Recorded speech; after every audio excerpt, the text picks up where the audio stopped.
Coach, how physical have you guys been able to get now that you're kind of in the grind of the spring? Yeah, pretty physical. Did a team run period today. Was the first time that we worked third and short. That looked kind of like it should, just from a physicality standpoint. We've got a lot of 9-on-7 periods in. Starting to get a lot more team in. The first, I think coach has done a good job of the drills were so important early. We had all kinds of indie and special teams drills, one-on-one periods, just individualized stuff. And as spring goes on, you get more and more team stuff, and so, we got healthy numbers, which is allowing us to get 3 groups. I've never been able to do 3 groups in spring, and we're maintaining being able to do 3 groups. So everybody's getting reps, everybody's getting looked at, everybody's getting evaluated, and we're getting a lot of team reps, which is encouraging. What are your impressions of the offensive line, knowing that there are a few guys out? Yeah, they got yelled at a lot today. They're you can tell it's practice number 9, and with it being as physical as it's been, we're starting to get some guys that are feeling it a little bit, and had a little stomach bug going on too, which knocked a couple of guys out, which is, I thought we would pull the plug on the 3rd group and we didn't. So that good for those guys of, having to play more snaps. All those young guys and new guys, just the more snaps that they can log, the better it's going to be. So, just really happy with that group as far as hanging in there and just giving it everything that they got. It doesn't always look good, but we talk a lot about really focusing on your technique, and those guys, it may take years. I mean, the old adage, you put young kids at the O-line position into the program and you just kind of forget about them for a couple of years, because it takes so long for that group, that position to get bigger, understand the technique and just work technique so much over the course of years to where it starts making sense and you start getting good at it. So a lot of those guys still got a couple years to go. The good news is we got 4 guys over there that are all injured that are going to be back in the summer, and so we'll be able to add 4 veteran guys that have logged a lot of snaps. So I'm encouraged with that happening in June. In a way, all of these receivers are newcomers to the way you want to coach and the way Tequil wants to coach. How have you seen them maybe rise up to the standards that the 2 of you have for that position? Yeah, that's a work in progress too. Just from this is how we're going to do it type thing. That's not going to happen overnight either. I mean, fortunately, you have you got some vets in there like I consider Luke a skill guy. Lindenmeyer. I mean, he's a veteran guy that is coming into his own. Dane Keys played a lot. He gets more comfortable with Dylan every day. Is starting to show up. Bonner is a tough guy that's a skill guy that plays a whole lot of things and just a tough guy that plays fast. And then Jacory's a vet as well. Nyziah Hunter made a couple of plays today that I've been waiting on him. So it's starting to make sense to those guys that have logged reps, and then the young guys just got to keep plugging away. A lot of times those guys their heads spinning. We've got pretty much everything in. And I call it if we get into situational stuff, 3rd downs, everything's on the table. It's not just the plays of the day. You get down into the red zone, everything's on the table. It's not just the plays of the day. So you can see their heads, the younger guys, Cortez and Isaiah, those guys are, their heads are spinning when you put it all together, which is understandable. The good news is it's spring practice, going on number 10. So we got 5 more opportunities to coach them and then come back in June and work more football, before the real deal happens. What do you see from the backs, aside from Emmett, who's more of a known commodity? Yeah, Emmett's Emmett. He's playing well. Quinten Ives is showing up. And the rest of them are all just young. That just need 100 reps. They need 1,000 reps at things. So they're giving good effort. EJ, we'll talk a little bit more about those guys when he comes up. But just young guys that need to come on. They need to keep playing and keep repping to see who that third guy can be, because that third guy is going to happen. You know, I've never went into a season where the third guy is not a reality at some point, and the fourth guy is not a reality at some point. So those guys need to understand that, and treat every practice like it's I got to get better at something time.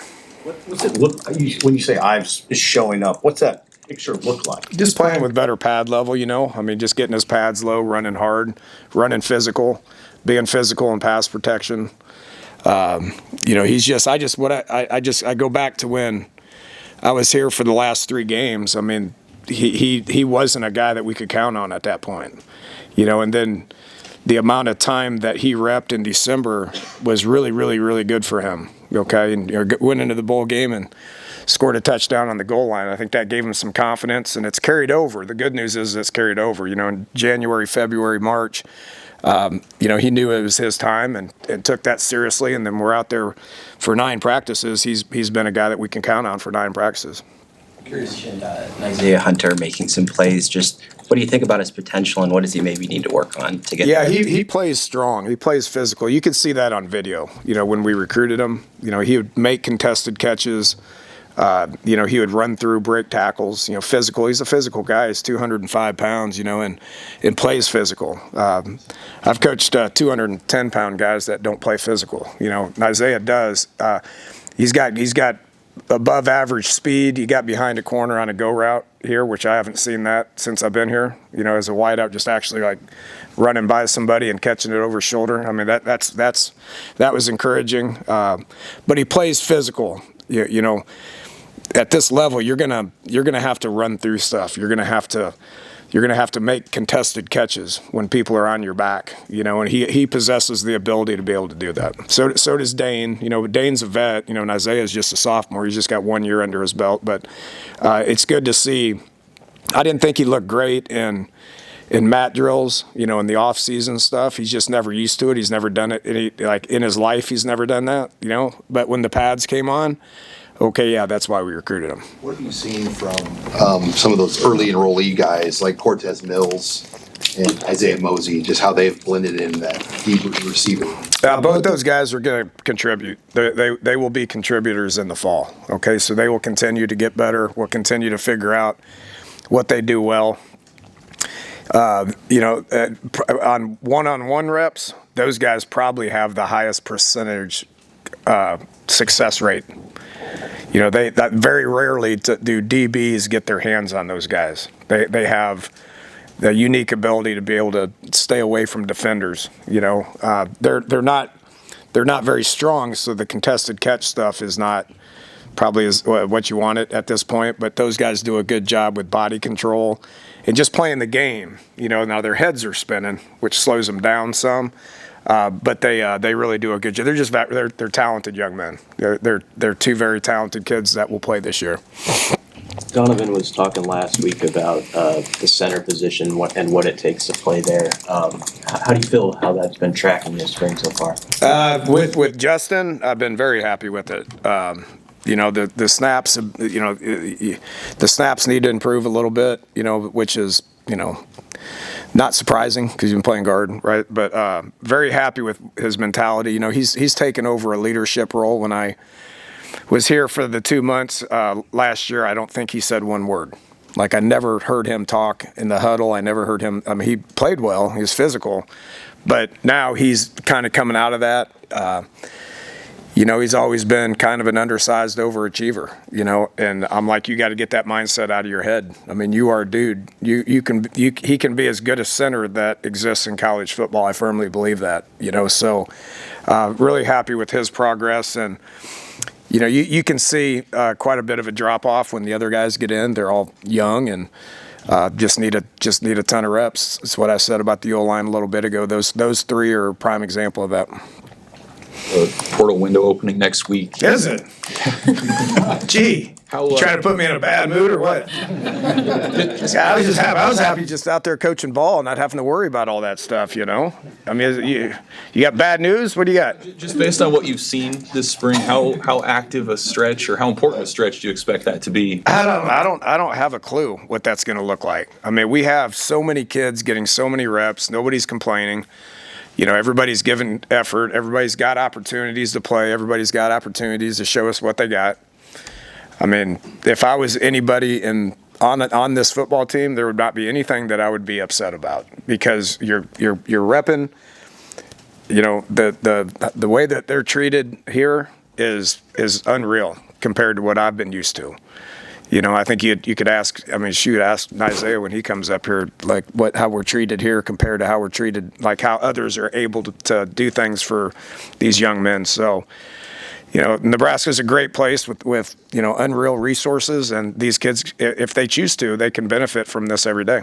What did you make of that GoPro footage from the huddle? Rule said that you were one of the guys who was telling him that he needed to take a look at it. Was that something you've ever seen before, ever done before? So I saw it for the first time at TCU. TCU was doing that, and so I was like, I asked Coach Dykes, Sonny, I was like, so tell me about this GoPro thing, because I was in the defensive huddle, right, and I was on the defensive side, and so I didn't watch that angle.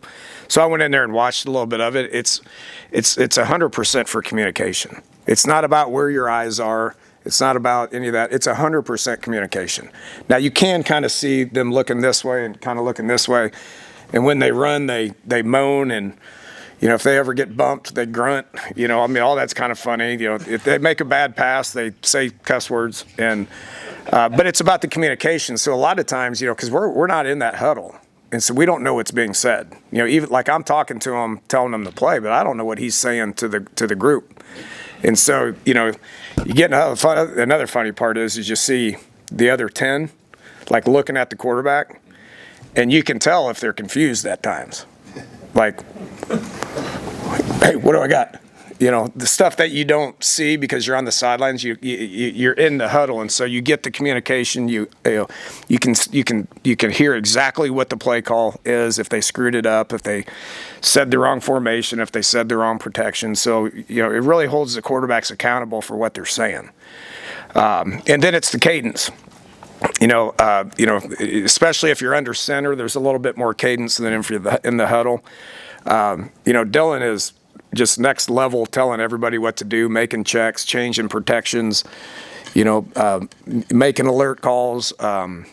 It gives coaches just all the answers as far as what was said out there. I think it originated from Hard Knocks, if I'm not mistaken. I know the Dolphins did it and they used it as a teaching tool for new guys. Like, this is what it's going to sound like in the huddle, and you're going to have to be able to leave the huddle and go to the line of scrimmage and line up based on what you hear from the quarterback, not what you see from the coaches. Lindenmeyer seems like a guy that you've just really liked since you've been here. What are the traits that has made him elevate to kind of a leader on the team and where he's at? I think all three of those tight ends last year did a really good job. I mean, they all played, a lot.